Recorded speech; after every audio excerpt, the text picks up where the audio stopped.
Saya Junaidi Hanafiah, bekerja sebagai jurnalis dan fokus pada isu lingkungan. Karena kita tahu kondisi hutan dan satwa di Aceh saat ini nasibnya luar biasa memprihatinkan. Kehilangan tutupan hutan terus terjadi, perburuan satwa juga tidak kalah. Banyak satwa-satwa terus diburu. Hutan-hutan yang dulunya asri, alami, berubah menjadi areal pertambangan, areal perkebunan, dan baik itu legal maupun ilegal. Dari data atau surat keputusan menteri kita tahu luas hutan Aceh itu mencapai 3,5 juta hektar. Namun data yang dirilis Yayasan HK pada 2019 saja Aceh kehilangan tutupan hutan mencapai 15.000 hektar. Artinya itu sama dengan 2,5 kali luas kota Banda Aceh. Jika dihitung perharinya, itu pada tahun 2019 Aceh kehilangan 41 hektar hutan per hari. Penyebab utama Aceh kehilangan tutupan hutan itu yang pertama perambahan untuk perkebunan, baik itu ilegal maupun legal, dan sebagian besar itu jadi areal perkebunan kelapa sawit, apakah itu punya pribadi atau punya perusahaan. Selain itu juga karena pertambangan, lagi-lagi pertambangan legal dan pertambangan ilegal. Hingga saat ini pertambangan ilegal saya menyebar di beberapa daerah di Provinsi Aceh, misalnya di Pidi, di Aceh Jaya, Aceh Barat, Nagan Raya, dan Aceh Selatan, termasuk di Aceh Tengah. Saya bingung karena heran penegakan hukum ada, tapi kegiatannya juga terus terjadi. Artinya upaya serius untuk menghentikan kegiatan-kegiatan yang merusak hutan itu belum terlihat. Namaku Zulfan Monika. Aku mulai memotret hutan itu dari tahun 2007 hingga sekarang. Kenapa aku memotret? Banyak foto-fotoku yang berhubungan dengan alam, terutama hutan. Itu karena memang hutan selalu punya hal-hal baru, punya misteri yang tidak terpecahkan seperti itu. Dan seiring waktu, karena membaca banyak, jumpa dengan orang-orang tua di selama perjalanan, aku baru sadar ternyata memang hutan Aceh ini memberikan jasa lingkungan kepada 5,3 juta penduduk Aceh hari ini. Nah, jasa lingkungan yang paling penting bagi kehidupan kita adalah air. Nah, hutan Aceh ini membantu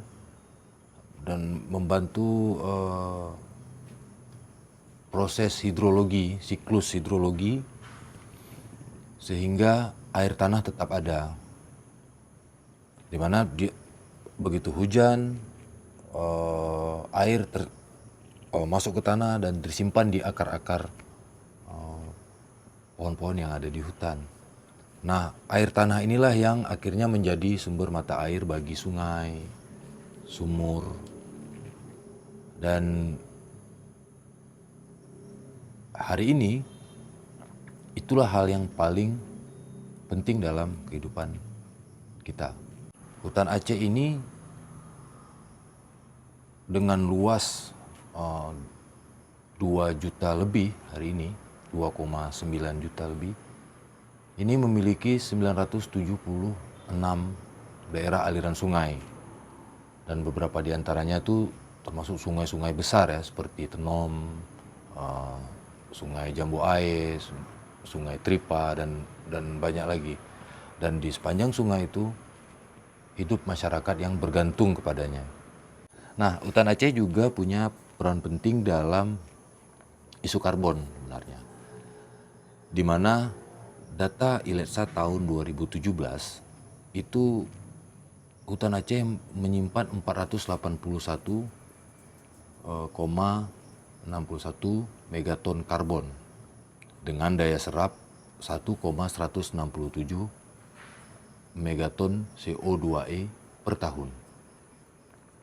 Nah, ini membuktikan bahwasanya memang Aceh sangat berperan penting dalam isu pemanasan global. Dan akhirnya internasional, Badan PBB, UNESCO itu memberikan status hutan hujan warisan dunia. Nah, dari sisi ekonomi, hutan Aceh juga menyediakan hasil hutan bukan kayu ya, seperti misalnya madu, jernang, dan rotan. Nah, hasil hutan bukan kayu ini yang dipergunakan oleh masyarakat pinggiran hutan untuk menambah nilai ekonomi bagi kehidupan mereka. Dari seluruh kabupaten kota di Provinsi Aceh, itu kita bisa melihat daerah yang paling rusak itu adalah daerah-daerah yang sering terjadi bencana alam. Misalnya Aceh Utara, Beler Meriah, Aceh Tengah, Aceh Timur, Aceh Selatan, Singkil, termasuk Nagan Raya dan beberapa daerah lain. Jadi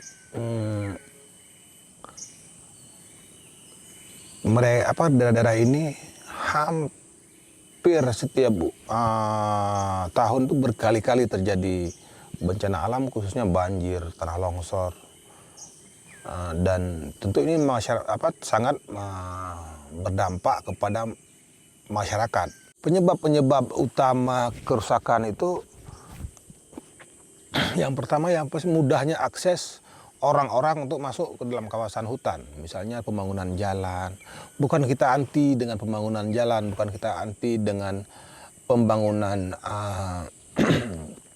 infrastruktur, tapi ketika infrastruktur dibangun, dampak negatif dari infrastruktur tersebut tidak diperhatikan.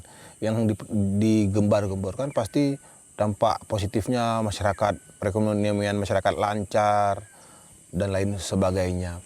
Nasib satwa liar di Aceh itu juga tidak jauh berbeda dengan habitatnya hutan. Perburuan masih terus terjadi dan satwa-satwa yang dilindungi masih menjadi barang primadona untuk diburu. Gajah, badak, gajah, harimau, orangutan, burung-burung seperti rangkong, termasuk meskipun tidak dilindungi, murai batu misalnya, cimpala kuneng, itu masih terus menjadi incaran para pemburu, dan bukan hanya pemburu dari lokal dari Aceh, tapi juga pemburu dari luar Aceh. Hasil wawancara saya dengan pegiat lingkungan misalnya, itu sebagian besar hasil satwa-satwa hasil buruan dari Aceh itu apakah itu satwa hidup atau satwa mati, itu dipasok ke Sumatera Utara. Baru setelah dari Sumatera Utara akan dipasok ke daerah-daerah lain di Indonesia, termasuk ke luar negeri. Misalnya dalam beberapa waktu yang lalu misalnya ada penangkapan paruh rangkong yang jumlahnya mencapai 71 paruh. Itu kan artinya perburuan masih menjadi kegiatan yang tidak bisa dihilangkan. Upaya pencegahan tidak bisa kita pungkiri ada. Namun karena saya melihat minimnya respon pemerintah, rendahnya hukuman itu belum memberikan efek jera kepada pelaku. Malah ada pelaku-pelaku yang telah tertangkap lebih dari 1 kali karena kasus yang sama.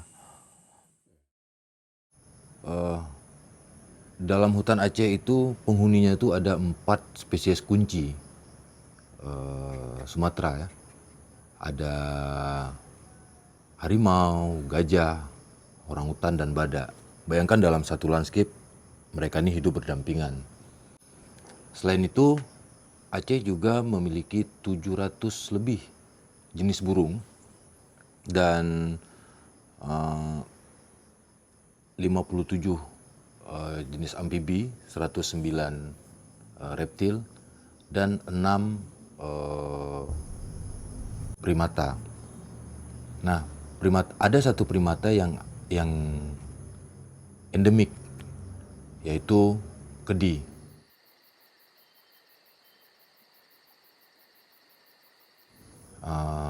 Kedi ini sering terlihat di daerah-daerah hutan-hutan sekunder.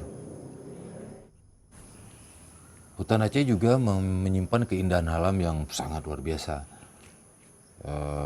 Banyak air terjun, banyak danau, banyak sungai yang semuanya menawarkan keindahan alam di mana terasa sejuk ya kalau kita masuk ke dalam hutan Aceh itu. Terasa kita ada sesuatu yang baru yang harus kita lihat, kita eksplor. Nah, keindahan alam ini juga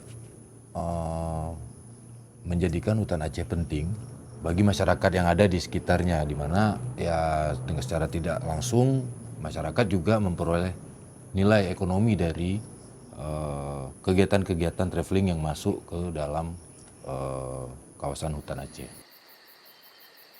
Salah satu yang harus dilakukan untuk menyelamatkan hutan Aceh itu, menurut saya penegakan hukum yang harus segera dilaksanakan. Dan itu penegakan hukumnya tanpa pandang bulu. Siapapun yang terlibat harus ditindak. Tapi yang ditindak itu harus ke pemodal atau orang yang membiayai kegiatan yang merusak hutan. Bukan hanya pelaku yang bekerja di lapangan. Misalnya kegiatan tambang emas ilegal, itu yang ditindak bukan hanya yang bekerja di pertambangan, tapi siapa yang membiayai, siapa yang tokinya lah gitu. Sama juga dengan perambahan hutan. Saya menemukan di beberapa daerah misalnya yang merambah hutan iya masyarakat, tapi setelah hutan dirambah maka hutan itu akan dibeli oleh orang-orang yang punya modal banyak. Malah saya pernah menemukan misalnya di Trumon itu pengusaha atau pejabat daerah itu malah memiliki kebun di dalam kawasan konservasi dan luasnya puluhan hektar. Artinya selama ini penegakan hukum itu hanya menyasar pelaku-pelaku di lapangan. Aceh merupakan salah satu daerah di Indonesia yang masih memiliki kawasan hutan yang luas, termasuk flora dan faunanya. Jika ini hilang maka tak terganti. Nah, selama ini kan begitu mendengar kata hutan, ini kebanyakan orang nih, begitu dengar kata hutan, orang langsung, wah seram nih, wah, banyak pacat nih, ada banyak nyamuk juga, ada banyak ular juga, ada banyak, pokoknya yang seram-seram, ada banyak jin, ada banyak. Ya memang di hutan ada jin, mana-mana ada jin. Tapi jangan bawa pikiran kita ke situ. Bawa pikiran kita ke apa yang diciptakan oleh Allah tadi nih. Sampai hal-hal terkecil itu, kalau kita lihat betul-betul, biasanya kalau untuk fotografer dia pakai mikro ya. Tapi sebenarnya untuk smartphone sekarang juga bisa asal fokus saja sudah selesai. Bagi aku alam ini penting. Nah mungkin bagi orang lain tidak, tapi ya yang aku ingin beritahukan adalah bahwasanya sebenarnya nggak sulit kalau kita mau. Misalnya nggak usah jauh-jauh, kita anak-anak yang di Banda Aceh misalnya, atau yang di daerah, cari aja daerah-daerah yang agak pinggiran, yang mungkin ada minimal untuk pertama awal kita bisa foto natur dulu. Kita nggak bicara satwa liar, tapi kita bicara natur dulu. Pohon kering, pohon daun kering aja, pohon daun kering aja itu bisa juga kita angkat untuk mengekspresikan bahwasanya ini ada kekeringan. Karena ya kita lihatlah Aceh hari ini bencana makin meningkat, dan jadi kita bisa mengekspresikan pesan kita lewat tadi gitu. Itu salah satu contohnya gitu. Ya sebenarnya kenapa aku mengangkat keindahan, cantiknya dan segala macam, ya aku pengen mengangkat sebenarnya ini loh kita punya. Bukan punya si A, bukan punya si B, bukan punya kita semua nih, masyarakat Aceh. Dan ini kita punya, kita jaga. Dan ya dengan kebanggaan yang kita punya itu, akhirnya kita bisa sama-sama menjaga. Jangan sampai ini hilang gitu. Dan terus terang, aku nggak senang dengan klaim-klaiman soal ini punyaku, ini hutanku, ini hutan. Enggak, ini hutan kita sama-sama, ayo kita jaga sama-sama. Dengan cara kita masing-masing. Aku punya kamera yang ala kadar, aku bisa motret.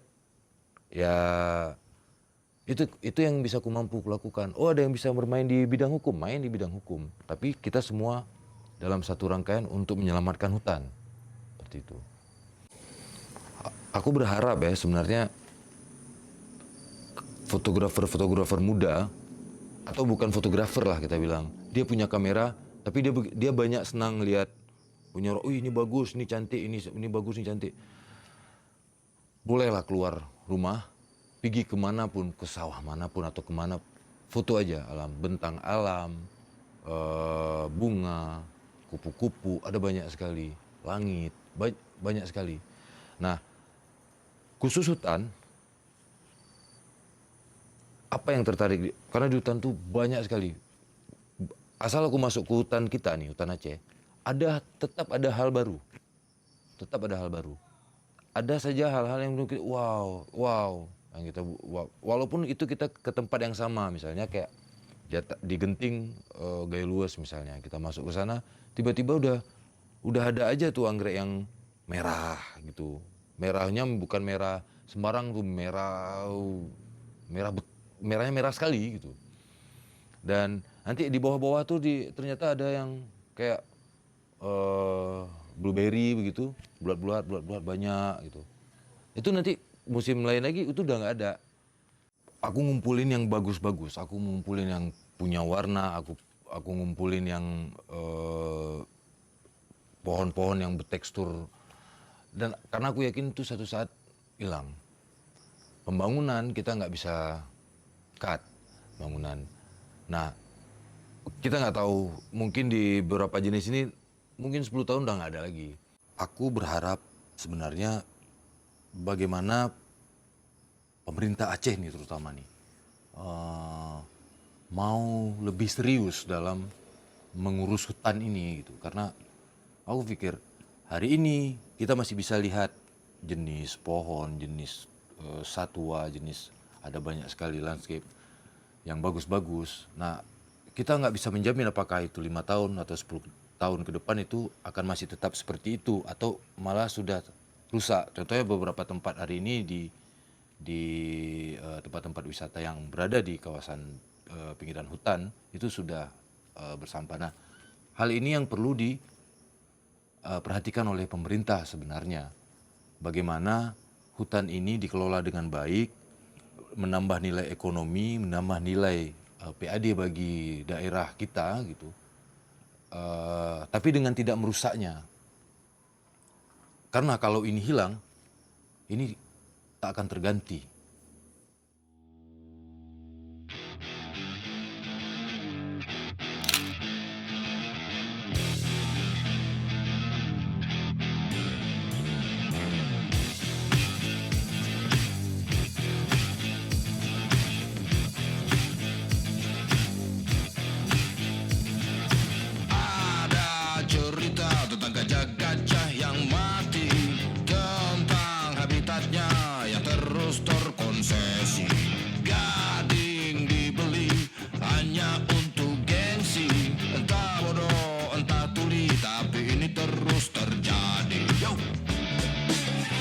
rusaklah, punahlah, habislah.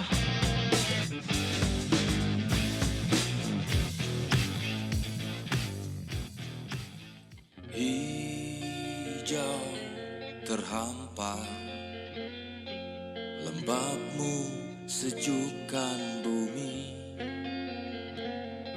sungai-sungaimu menopang hidup jutaan orang.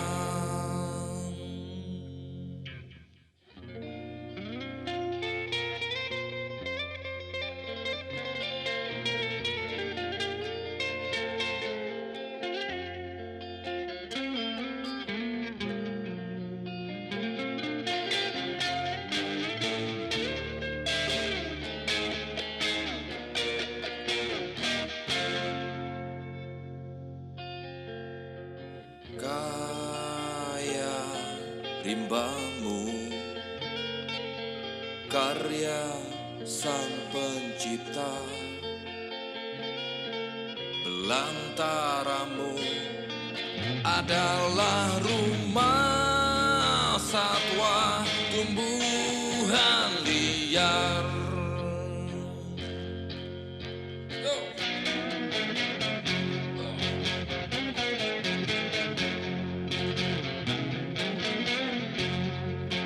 Kau terancam terbelah, penghunimu punah.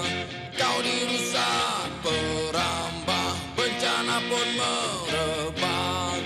Kau harta hidup manusia untuk air dan udara. Loser adalah warisanku, warisan alam